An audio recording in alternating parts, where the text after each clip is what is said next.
Hello, this is Dr. Mike, and this is day 3 of week 2. We have talked about some really interesting concepts in this philosophy class, and these are generally things probably that you may not have thought about in your lifetime, or maybe you have. Maybe you don't read philosophy. Most of us don't. I often say about philosophy that I appreciate it more I did as a 50-year-old than I did as an 18-year-old. When I started my academic career at Clemson studying, my minor was philosophy and religion, and my major was psychology. And in my senior year, I had to leave and go home and take care of my dad and my brothers. And philosophy didn't mean a great deal to me. I remember a summer session where I took 2 classes back to back. And honestly, they were 3 hours long each, and there was 30-minute break between the 2. And the teacher was supposed to give us a break in the middle to get up, walk around, go to the restroom. Well, he was one of those guys, the cerebral guys that just came in and turned his chair around backwards, sat down in it with his hands on the back, and lectured off in La La Land for 3 hours and never remembered to give us the break. And then he would lecture 15 minutes over between the 2 classes. So we barely had time when he was finally finished to get up, run to the restroom, come back, sit down, and do the whole thing over again for another 3 hours and 15 minutes. And that was my impression.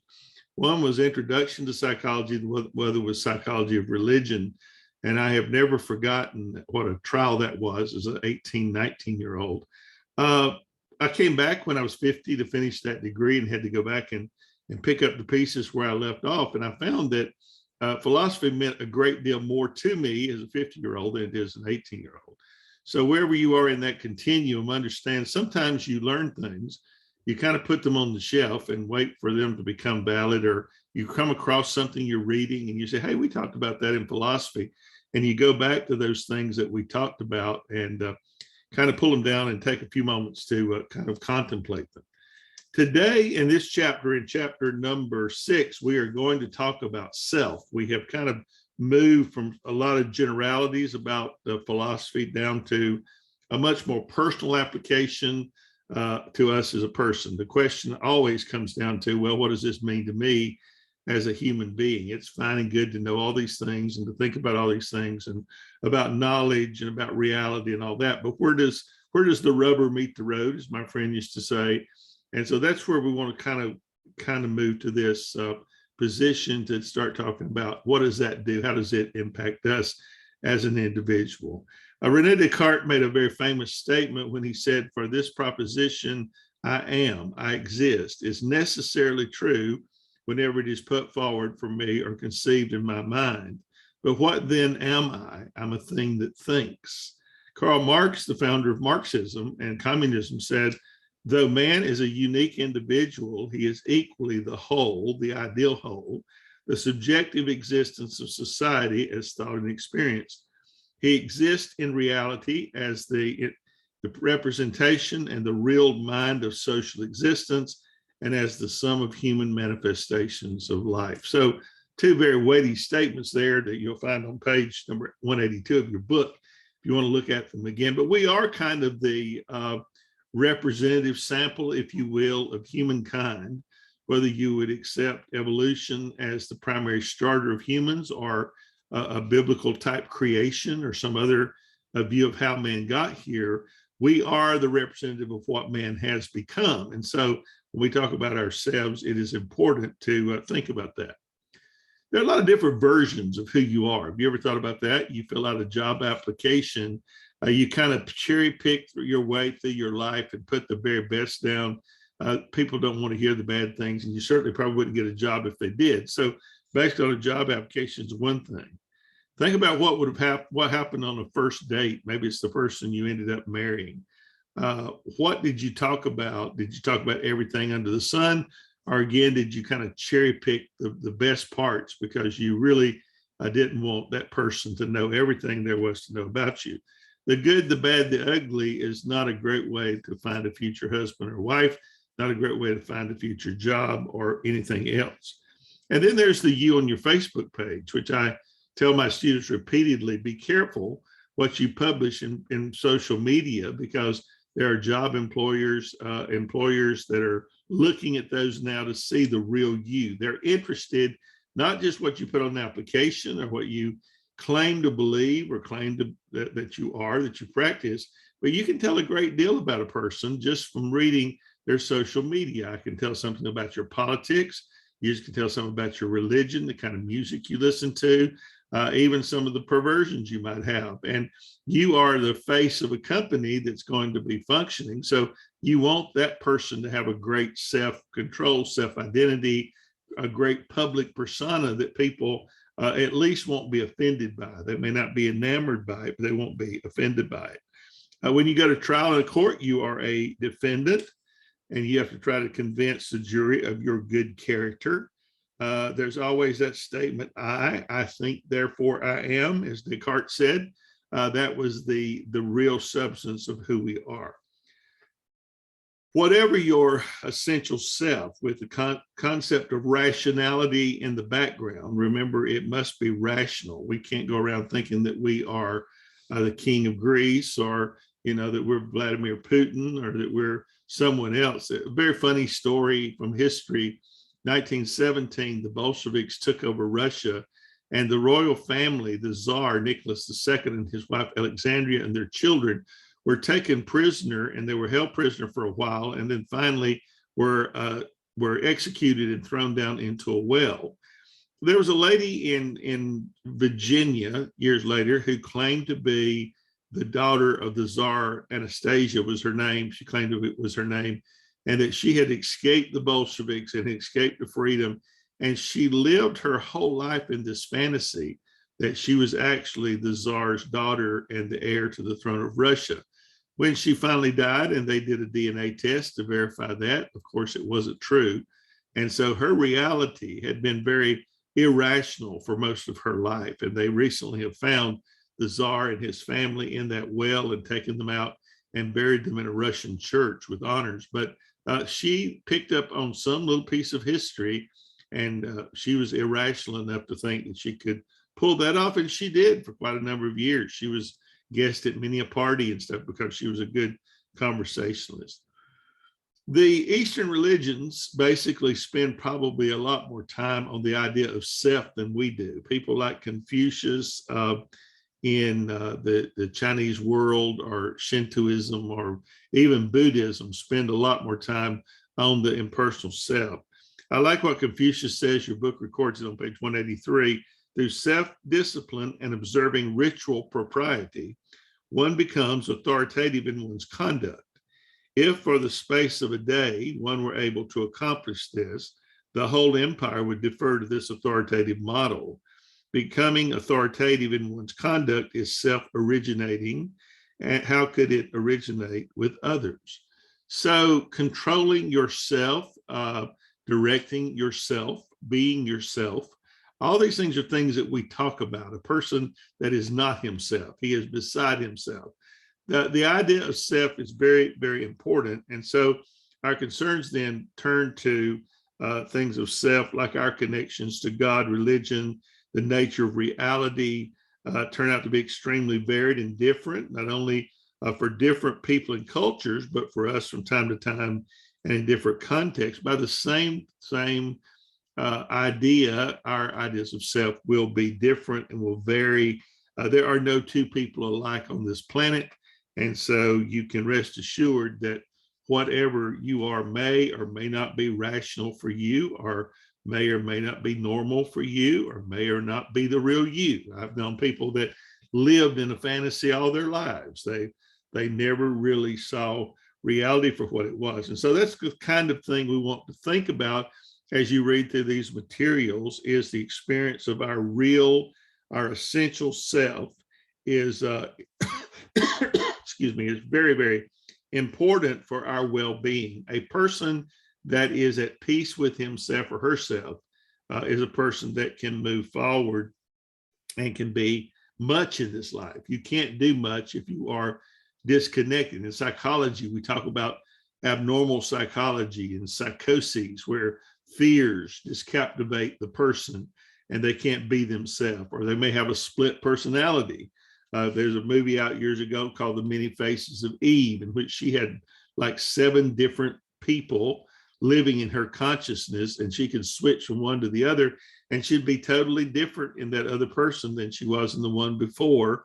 And somehow her psyche got fractured and she became this multiple personality, which is a DSM classification for a psychological disorder. So when we think about ourselves, first of all, we kind of start thinking about ourselves as a body. Our self-identity is the way that we kind of characterize our person.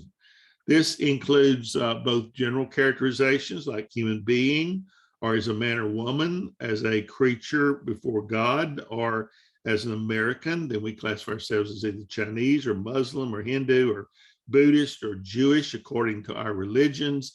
We classify this self as being, some ethnic background, either Caucasian, African American, Indian, Native American, any of those kind of classifications. All of these things would be classifications of this physical body that you look at. This is the thing that when you meet someone for the first time, you do this kind of mental checklist. This guy is, 6'5" and weighs 300 pounds and has gray hair, and he is Caucasian. He is this, he's this, he's this. That is the initial external self that we are talking about. But how much more are we than just this body that we live in? And how does that interact and interflow with our external self? There sometimes, one of the probably easier examples to think about that is people that have eating disorders, bulimia, anorexia, whatever.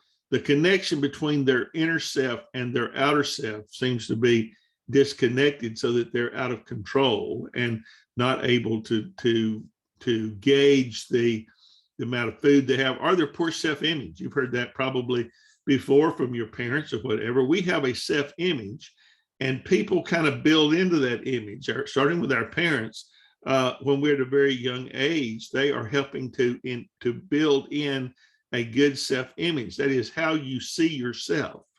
And that's really, really important, because if you have a poor self-image, it's really difficult for you to interact socially, to build relationships, to find jobs, to do the things that you need to do. And people with poor self-images just kind of drag us all down, and you realize that maybe they had an abusive father or an overprotective mother, whatever Freud would say about that. But we understand that does have long-lasting effects on the self, the inner person that exhibits itself through this body that we live in.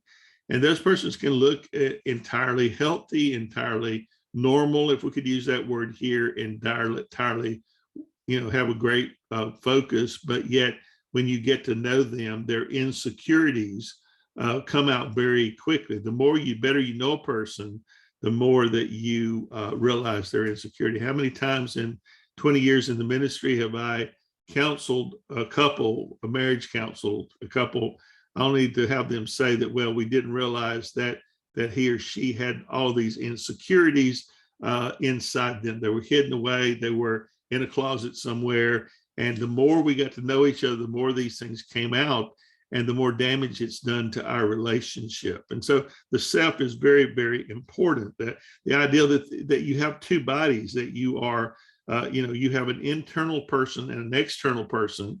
And to a certain extent, I think every person puts on an external persona when they go out to meet the public. You want to project a personality that is rational. You don't want to come off as being, stark staring mad in public. People won't have anything to do with you, and you get ostracized and all those things. So we deal with these kind of things all the time. We don't think of them in terms of what we're thinking in this class, but it's very important that yourself, that you understand yourself. Someone very well said, know thyself. You ought to know what your limitations are, and that ought to bring action as far as you putting yourself in situations where you know that is not you, that is not something you would want to be. It'd be like me becoming, president of the United States, or, the Pope in Rome. I have no knowledge of the Catholic Church or how to do anything. They probably would have me knocked off in a couple of days, because I'd be, as my grandmother used to say, like a fish out of water. We know our element. And so that's a very important understanding. John Locke, who was one of the thinkers accredited with the American Revolution and American Government, wrote a very interesting essay called An Essay on Human Understanding. And he talks about the identity of the man and his role and what that does. Personal identity, we have to consider, what does that person stand for, which I think is a thinking, intelligent being. They have reason, they have the ability to reflect upon things and can consider itself, as a person. That is what you're wanting in your education. It's also what you're wanting in your life. You want to have wisdom. The Bible makes a very interesting statement about that. It said, above everything else, get wisdom. Wisdom is a good understanding of who you are as a person and how you relate in the world, and then your actions that flow from that will be rational. If you are rational thinking and reflecting rationally, then you would probably normally act rationally before the world, and you would actually accomplish more than most people that don't do that. There's a lot of great things here that I'd love to talk about. This theory of self-identity is so important. It's determined by memories, has its curious difficulties. Memories are things that are really interesting. We talk about that in psychology. We really don't know how memories are developed and how they form and how they stay in our heads. We don't know what dreams are. We don't know how they form or stay in our heads, but these definitely have a lot to do with our self-identity. Think about back to your earliest memory, or think about back to your best memories. Yesterday and today are very dark days for me and my family. The 23rd was my mother's birthday, and at 22 years ago, on the day before my mother's birthday, my dad passed away. We received friends for him the day of her birthday, buried him the day after. So the memories of this weekend are indelibly impressed upon our minds. I was talking to my younger brother yesterday about that and how much we still miss them and what a horrible weekend that was. And we never get away from that. It's a part of who we are. Just as our parents are a part of who we are. They impress themselves. We talked about the blank slate idea of learning. Nobody impresses themselves on you or imprints on you more than your parents. We usually talk about that in relation to ducks, especially.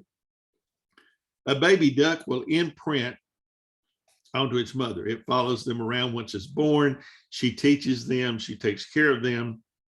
If something happens to the mother duck and the baby is left as an orphan, it will imprint on other animals. There have been instances where a baby duck would imprint on a dog and it would follow that dog around like it was its parent, or it would imprint on a human and it would follow that human around as though that was its parent.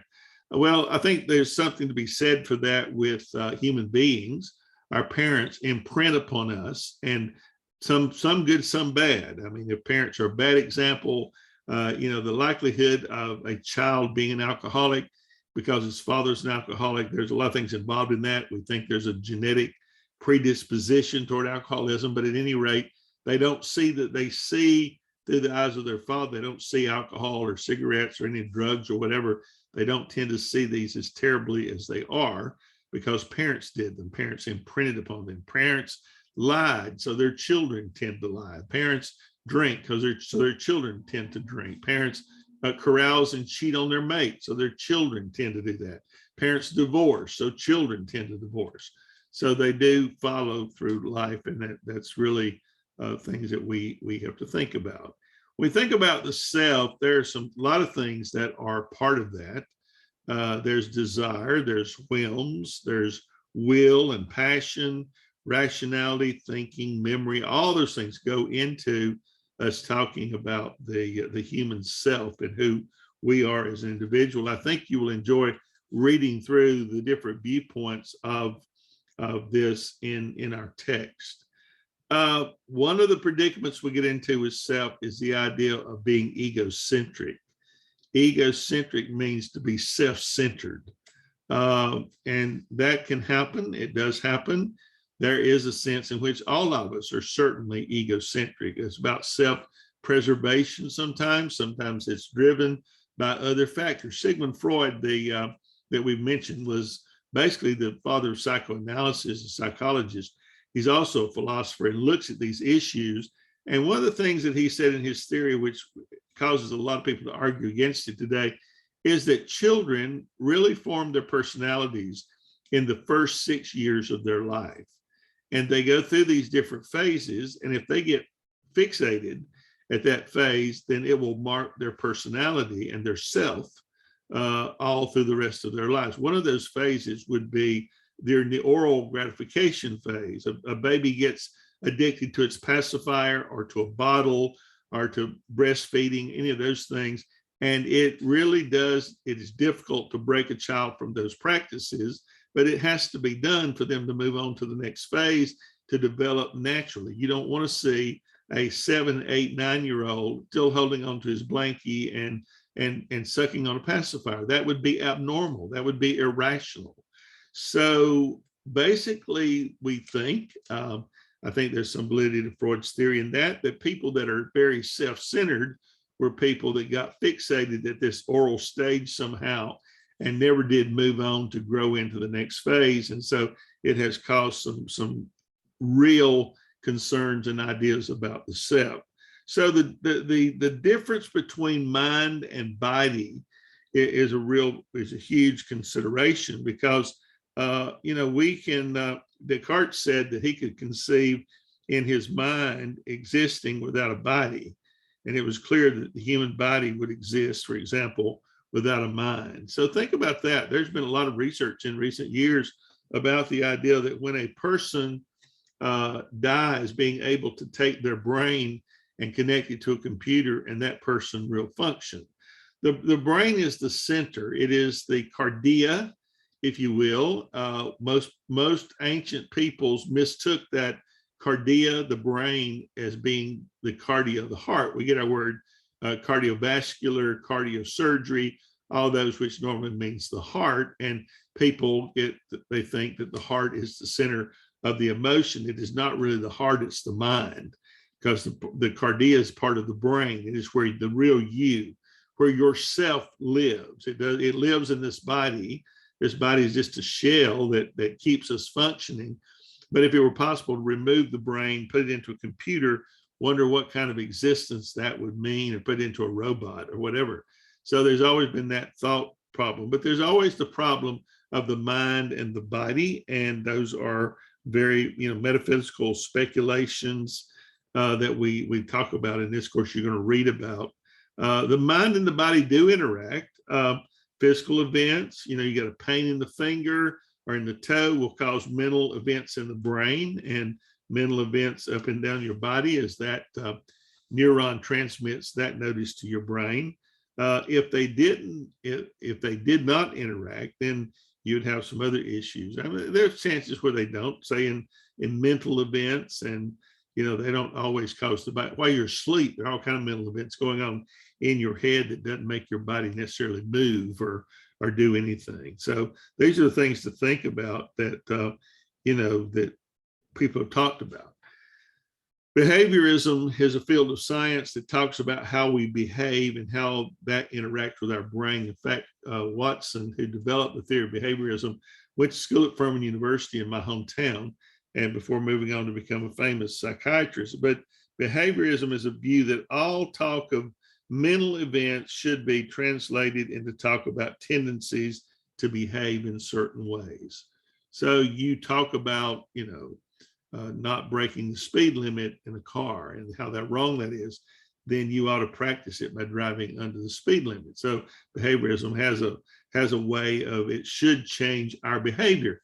Dr. Bob Jones Sr. years ago, president of Bob Jones University's Fundamentalist Christian School, made a statement that's always stuck with me. He said, behind every wicked act, there is a process of wicked thinking, that you think about things a long time before you act upon them. So that's the necessity of filling your mind with good thoughts. You could think about all manner of evil, murder, stealing, or whatever, and it kind of lowers your inhibition to do that when that happens. And so, you've got this problem where, you deal with that. When we think about ourselves, there are several different conceptions that you will run into sometimes. Self as a choice. self-identity is defined by our response to the choices that we make. You are the product today of the choices you've made up until this point. Some of you have told me that you may be starting school a little bit late in life and you feel a little bit bad about that. You shouldn't, because I'm 65 and still in school and will be for the next several years. I intend to keep going as long as I can, but we're the product of bad choices and good choices. And so, we can't blame other people always for where we've ended up in life. Sometimes they do play a role, but most times it is us making those choices. So, self is a choice. There can be many selves. We can be a Jekyll and Hyde sometimes. And that was one of Freud's ideas, that there are three parts to a person's consciousness: the id, the ego, and the superego. And the superego is that moral part of you that drives you, that keeps you in check. What would you do if you didn't have morals? What would you be capable of doing? And I'm here to tell you that any person on this planet is capable of committing any crime, any sin, any darkness that's going, just by turning loose, letting go, and letting his body run amok.